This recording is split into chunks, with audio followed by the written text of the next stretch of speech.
This is Chernobyl. Chernobyl stopped after 10 days. Chernobyl was 1/3 the size of any of the reactors in Japan, and Chernobyl was a 30% meltdown. This is what's called an elephant foot, but it's actually the most deadly thing we know about in our solar system. And if I was really here, this would kill me in a couple of seconds at best. And that would be from X-rays and neutron bombardments, gamma shines. So they can't get in here for thousands of years to even try to fix this. How are they going to fix Fukushima with 3 melted reactors? Japan's government has been raising the limit repeatedly. But this is Tokyo, where 2,000 times their newest limits has been found. This is in Tokyo. So Japan had a real event, and they're killing their population, and lying to it, they're killing the Pacific Ocean on top of this, with these same lies that it's harmless and that it's innocent, that it's like a banana or a potato chip or walking in the sunshine. And there's nobody out there in the academic communities to hold them accountable. There's nobody in the media to hold them accountable. There's nobody in government that will hold these people accountable. There's nobody we know on the planet is even capable of holding these people accountable. But if you took the population, we can hold these people accountable. And do this planet need that opportunity? Should we hold TEPCO accountable? Are these questions we need to ask ourselves? If it is, we're no longer a civilization. There is 6 times more breast cancer around these nuclear power plants within 15 miles. There's at least double leukemia for children if you're within 15 miles of a nuclear power plant. But if you went out to 100 miles, you would find that the same thing is applicable. But cancer is the last one to show up. There's 1,800 diseases show up before cancer. This is how they deceive you. This is how they trick you. Why did they have to build that in the community when they're going to be releasing radioactive material constantly? And they know that. Why would they do that to you? This is a map produced by the American FBI in the early 90s, showing that if Russia was to attack America, this is what the radioactive fallout would look like. And this is a map of 3 or more of the fallout from actual testing. So each one of these streaks meant there was at least 3 fallouts with the wind in that direction. 3 different tests. So they done all of this.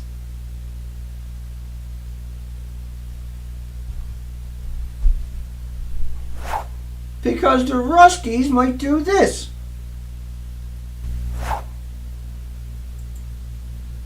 These are the fuel rods throughout your country in tons. It's hemorrhaging into each of these areas heavily. They can't contain it. You can't keep it in a containment because of the noble gases. And then a pound of this will kill 1,500 people in about 20 minutes if they were in, say, a theater. But that same pound will do that every 20 minutes for our infinities.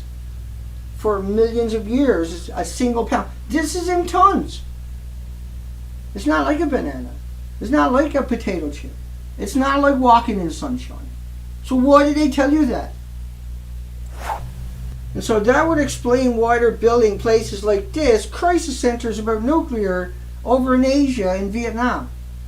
Because they know they're going to have an accident. They know it's going to be a catastrophic event. They know it's not like a potato chip. They're not pretending it's like a banana. They're building a crisis center because they know if they have an accident, it's game over. A good parable for nuclear is it's a big monster and it consumes everything to stay alive. It doesn't give you anything back and it squats everything that it sees or gets in its way.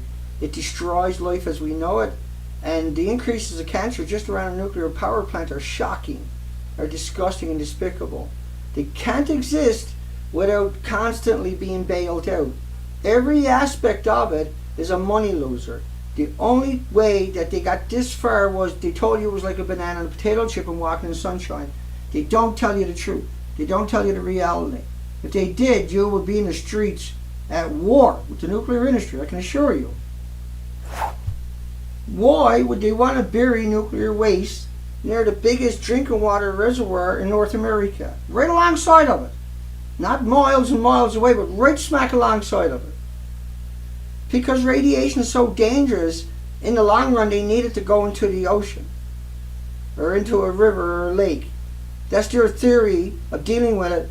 But their charters were they were going to lock it up and put it in a sarcophagus and protect it for millions of years. But no, we'll just bury it in a big hole alongside of all the drinking water for 40 or 50 million people. This is murderous. This is maniacal. This is crazy. These people are out of control, and you are at the other end of that control. You are the victims. Egypt is going to lose $200 billion. So how could nuclear make any profit when it loses money like that for delays?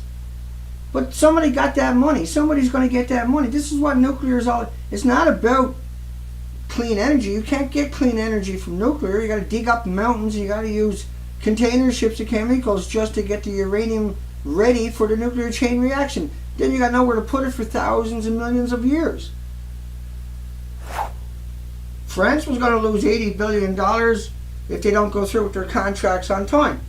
How can nuclear be a profitable industry? How can nuclear even be reasonable when these types of things are constant? Billions and billions and billions of dollars, and they still can't get it to work. Big surprise, yeah? Would you lie about nuclear if you knew that $1 trillion was going to come into your pocket too? Would you lie about nuclear if it meant that you can get a big fancy house and a car and a prestigious job and everybody would think you were a superstar and a hero?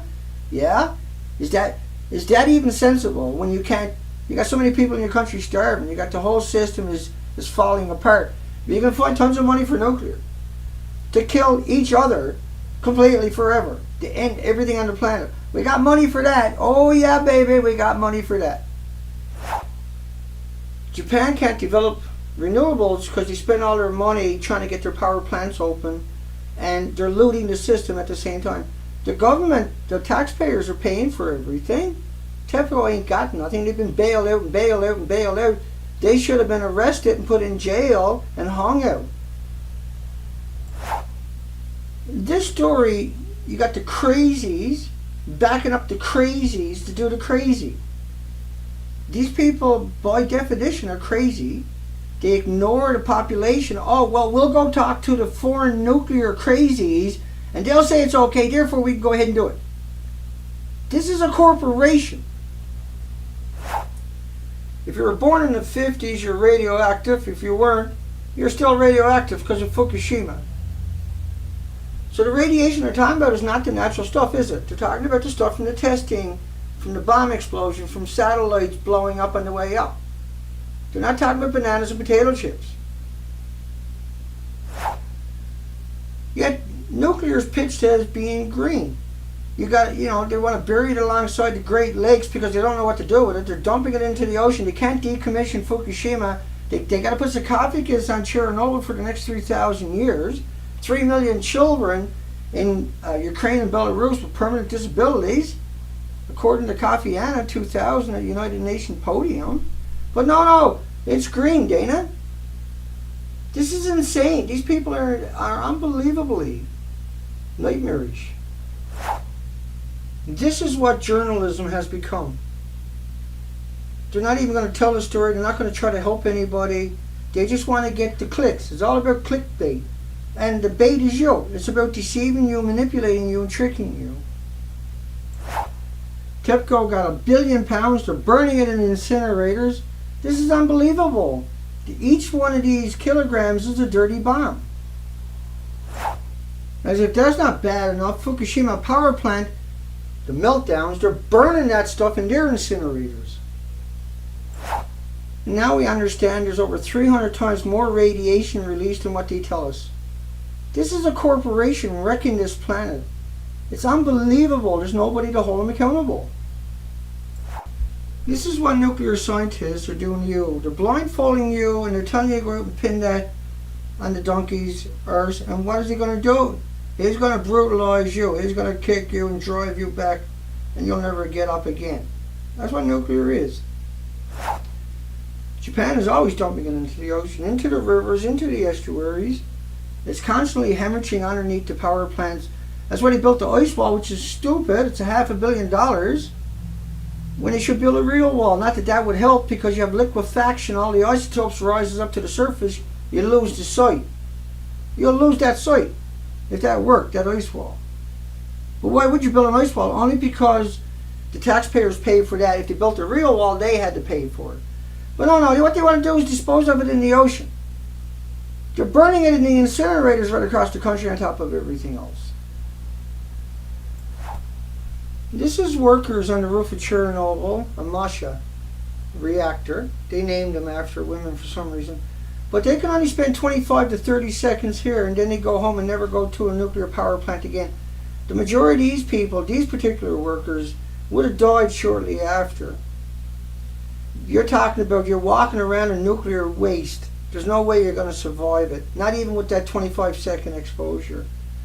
This is the history of nuclear. This is what's happening in Japan right now. But it's homeless and the destitute and the immigrants. This is Hiroshima. The people that survived this weren't treated for inhalation, for ingestion, for drinking the radiation, for eating the radiation. The 40,000 foot dust that was over Hiroshima, that was radioactive fallout. You're breathing it in, it's in your food, it's in your water, it's throughout the whole country. It wasn't just Hiroshima where the victims ultimately would have showed up. It would have been within 1,000 square miles. Just imagine if you got a company in your community and it's got 4 buildings. They blow up and they create 30 million one-ton bags of material you can't get rid of that kill everything around it. And that is only meant to last a year or two before the bags break down and this stuff is back in the environment.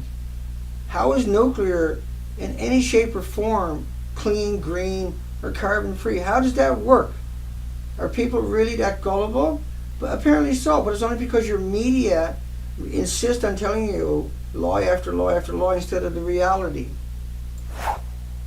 So when people see this headline, very high concentration of hot particles over the Pacific Northwest, including plutonium and americium, they have a hard time wrapping their mind around it. So maybe this will help you understand. 1,500 atoms per cubic meter of space around you. And so the average person in California was getting 360 particles in them, breathing that in each day. That's an event, and a real bad one.